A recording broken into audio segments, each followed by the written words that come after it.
আমি যেরকম ফার্স্ট পাচ্ছি, আমার থেকে ফার্স্ট তোরাই পারবি। হ্যাঁ, তোরা কি আমার থেকে ফার্স্ট পাবি? তোরা কি বুলেটের মতো পারবি? তোদেরকে কি বুলেটের মতো হতে হবে? কি ওয়ালাইকুম আসসালাম। তোদেরকে সবাইকে কি বুলেটের মতো হতে হবে, বুঝতে পারলি? যে কি একবারে খুব ফাস্ট খেয়ে পরীক্ষা দেওয়ার যেতে হবে, এরকম একটা বিষয়। তাই বলে আবার হিজি বিজি লিখে দিস না।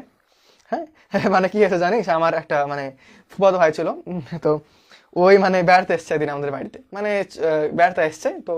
আসার পর খুব মানে গল্প করছে যে আমি ভাই হেভি লিখতে পারি, স্কুলে আমার আগে কেউ খাতা দেখাতে পারে না। হ্যাঁ, আমি ক খ গ ঘ এগুলো মানে সবার আগে পারিনি, ও মানে আমার আগে কেউ পারে না, ম্যাডাম বলা মাত্রই আমি দেখিয়ে দিই। বলছি বাপরে, তুই এত ভালো পড়া পারিস? তো আমার এবার একটা মানে ছোট বোন আছে, তো ওকে বলছি মানে ওয়ার সামনে বার কিনেছে। তো এবার আমি ভাবছি যে আমার বোনই পারে না আর ওই পারে, মানে তো আয়, তো দুজনের মধ্যে আমি কম্পিটিশন লাগাই, হ্যাঁ, যে কে আগে ও লিখতে পারিস। তো হয়েছে কি, এই যে খাতা কলম দিয়েছি, হ্যাঁ, খাতা কলম দিয়ে বলছি তোদের সময় এখন শুরু, তোদের সময় এখন শুরু, হ্যাঁ, তোদের সময় এখন শুরু, দেখি কার আগে হয়। হ্যাঁ, মানে পিচ্ছি পিচ্ছি ধর।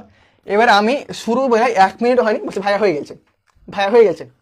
যে হয়ে গেছে মানে এত ফাস্ট হয়ে গেল তোর, এত ফাস্ট? যে হ্যাঁ ভাইয়া হয়ে গেছে। কই খাতা দেখি, খাতা দেখে আমার আর মাথায় কাজ করে না, বুঝতে পারলি? খাতা দেখে আমার আর মাথায় কাজ করে না।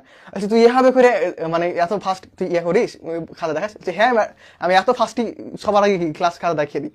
তো খাতায় কি লিখেছে দেখ, খাতায় মেরেছে কি মানে লেখে দিয়ে দিয়েছে, লেখে দিয়ে দিয়েছে। আচ্ছা হ্যাঁ রে, ম্যাডাম তোর লেখা বুঝতে পারে? বলছে না না ভাই, আমার লেখা কেউ বুঝতে পারে না, আমার লেখা আমি ছাড়া কেউ বুঝতে পারে না, ম্যাডাম বুঝতে পারে না। তো ম্যাডাম তোর কিছু বলে না? কি বলবে, আমি সবার আগে খাতা দেখিয়ে দিই, আমাকে কিছু বলতে পারে? তো বিষয় হয়েছে এরকম। তো তোদেরকে যে বললাম যে বুলেটের মতো ফাস্ট হ, তাই বলে তোরা আবার হিবিজিবি করে বুলেটের মতো ফাস্ট হচ্ছে না। ফাস্ট হবে কি, যে হালকা বলছি আমি সে হালকা কি ফাস্ট হবে, একটু খালি কি স্পিড বেশি হবে। তাহলে বুলেটের মতো ফাস্ট হওয়ার কি রহস্য বুঝতে পারলি? অতটাও কি ইয়া হয়েছে না, মানে অত বেশি ফাস্ট হয়ে যাচ্ছে না যে কি তোকে কেউ ধরতে না পারে।